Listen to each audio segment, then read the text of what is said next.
મુખ્યમંત્રી શ્રી ભૂપેન્દ્રભાઈ પટેલે કચ્છીમાડુઓને ભચાઉ તાલુકાના શિકરા ખાતે આયોજિત કાર્યક્રમમાં ₹990 કરોડના કુલ 12 કામોનું ઇખાતમુહૂર્ત તેમજ ₹11 કરોડના 8 કામોનું ઇલોકાર્પણ કરી કુલ ₹1000 કરોડથી વધુના વિવિધ 20 વિકાસકામોની કચ્છવાસીઓને ભેટ આપી હતી।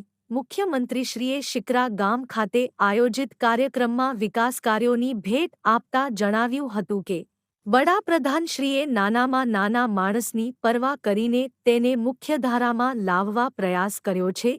વિકસિત ભારત બનાવવા માટે વડાપ્રધાનશ્રીએ હાકલ કરી છે, જેના માટે સૌ નાગરિકોએ સાથે મળીને આગળ વધવું પડશે। મુખ્યમંત્રીશ્રીએ ઉમેર્યું હતું કે આજે વિકસિત ભારત સંકલ્પ યાત્રા અને મોદી સાહેબની ગેરંટી થકી સરકારી યોજનાઓનો લાભ ગામડે ગામડે લોકો સુધી પહોંચ્યો છે। વડાપ્રધાનશ્રી નેતૃત્વમાં સરકાર નાગરિકોના ઘર આંગણે આવીને યોજનાઓનો લાભ આપી રહી છે। નાગરિકો માંગણી કરે અને તેનો સુખદ ઉકેલ આવે એવી ઉત્તમ વ્યવસ્થાનો પાયો વડાપ્રધાનશ્રીએ નાખ્યો હતો, જેનો લાભ આજે દેશના નાગરિકોને મળી રહ્યો છે। કચ્છમાં આવી રહેલા ગ્રીન એનર્જી સેક્ટરના વિશ્વકક્ષાના પ્રકલ્પોનો ઉલ્લેખ કરીને મુખ્યમંત્રીશ્રીએ આનંદ સાથે જણાવ્યું હતું કે ગ્રીન એનર્જીના ક્ષેત્રમાં કચ્છ જિલ્લો આજે દેશભરમાં અગ્રેસર બન્યો છે। સરકાર રિન્યુએબલ એનર્જીને પ્રાધાન્ય આપી રહી છે। વાઇબ્રન્ટ સમિટમાં ગ્રીન એનર્જી સેક્ટર કેન્દ્રમાં રહ્યું છે। રિન્યુએબલ એનર્જીના ક્ષેત્રમાં કચ્છ જિલ્લો હંમેશા અગ્રેસર બની રહેશે એવો વિશ્વાસ મુખ્યમંત્રીશ્રીએ વ્યક્ત કર્યો હતો। મુખ્યમંત્રીશ્રીએ કચ્છમાં થયેલા વિકાસ અંગે જણાવ્યું હતું કે કચ્છમાં આજે પાણીની સમસ્યા ભૂતકાળ બની ગઈ છે। કચ્છના ટપ્પર સહિતના ડેમ સુધીમાં નર્મદાના નીર પહોંચ્યા છે।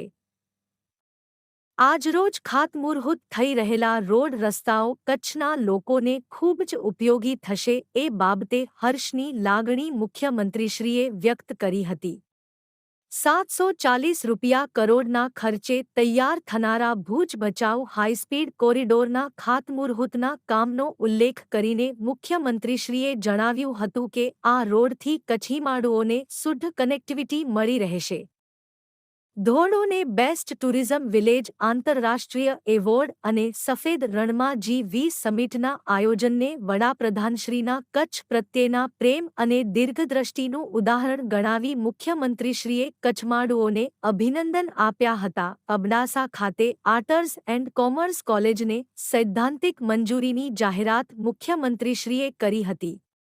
આ લોકાર્પણ ખાતમુહૂર્ત પ્રસંગે સાંસદ શ્રી વિનોદભાઈ ચાવડાએ ઇખાતમુહૂર્ત થયેલા 2 મુખ્ય રોડના કામનો વિશેષ ઉલ્લેખ કરતા જણાવ્યું હતું કે એકલબાંભણકા રોડ ખડીરવાસીઓ માટે ખૂબ જ મહત્વનો બની રહેશે। આ રોડ ₹138 કરોડના ખર્ચે બની જતા ખડીરવાસીઓની આકાંક્ષા પૂર્ણ થશે અને લોકોના સમય, ખર્ચનો બચાવ થશે। સાંસદશ્રીએ Bhuj Bhachau high speed corridor road જે ₹740 કરોડના ખર્ચે તૈયાર થનારો છે તેનો ઉલ્લેખ કરીને જણાવ્યું હતું કે આ રોડથી 20 લાખથી વધુ નાગરિકોને લાભ મળશે।